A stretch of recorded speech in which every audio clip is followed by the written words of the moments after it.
Hello.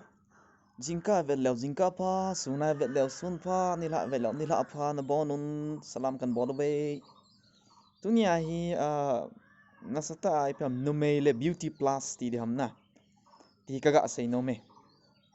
As Facebook ai vet le nunga hoi jing. Ata mu le ki hai mi leu jing ti golong iza no na tu kha di ham na. Iza nam kha to ki on ka tu kha iza nam kha tu kha di he. Le ti tu kaga say no men. Numi ho hi ni pinya hi ti bolo ham hoiloule amo ni pinya hi ti bolo ham abante le bible pi siam pasalon pi gel di ham ti pa china ge ga gel le numi ho ni ti bol na ji hi ata pa chu ki koile la koi man in ho pi to puntin ake hoi be se lo ji chun a hoi dio pa he itiam metang kyong kamai du chom dan china mai du lo mai ka ki su behan lang chang thi no ki su behan lang profile picture si lang am ham na lo le noi lang am ham ke bol dan ti ke bol ke koile pasal lo ini khat nun te ti na he I khat ni chi chu ta na elo jong le von smart ham na ki bol le mi kon wow high fight to en ti ge no hin te na elo wala sam asan na eng apa la elo wala mit mul jong cha no menang bil ba ai khat ki bol len mi hot in attract no hin te asama wang high fight no mas ya ching e team ikiti di hom ti ai ni mi ha na ge la bol he ale bible la gol hang khat ni pi sa yam na bible la gol hang khat ti so kan ji do in first timothy bung ni chang ko apana chang som ka he timothy ko gol hang da ne bible thi mo sei da na kana gol hang chapang che khet na lai ma pastor hi qualified he ala ma na sei na khu hoi ta bible la kichi se la che kan nui jong ja he so elaborate hairstyle na sam cha da eng ha ma ki nam am ho la su san nom lo de ja kho la as a phe di hom na ja na kan kapute hon jong thi to la ana kai ji bin aning kai le hitin a koi ji atio so tam nga cha na bol mai ti du cho mo khang lang chi cho timothy ami te ten ni da ne bible na se dan cho ale ji hin tin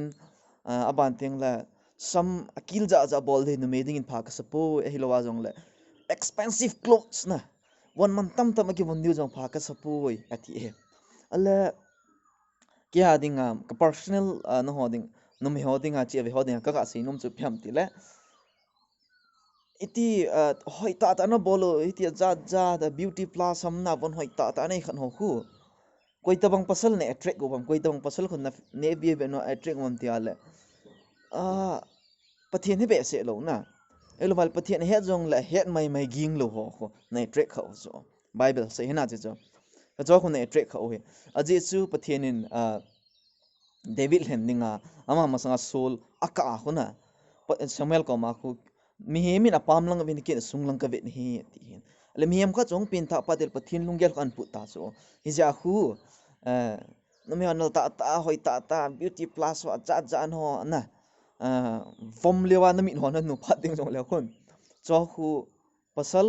ching the pathin ging mi ching chun cho vet lo chme hi ja khon nang ko direct nga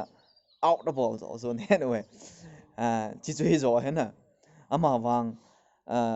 nasata first timothy bungni chang ko apna chang so pi sem ta le nume hi ne di dol ta chon nem ta ati pa hi ti chon nem pa zo khon pasal pha ho attract zo hi na hi chi ja chu chi zo ka ga sein hin tin ka se kel ka se wa lom le ne ngai na vel na mi hon lo han jong le I don't care di chu ka se hi yeng bible ti chu se ti ka sein ka se gol hang om kha le wang chu ne ab vo no yes ti ti ni ko man wa kha yes bye bye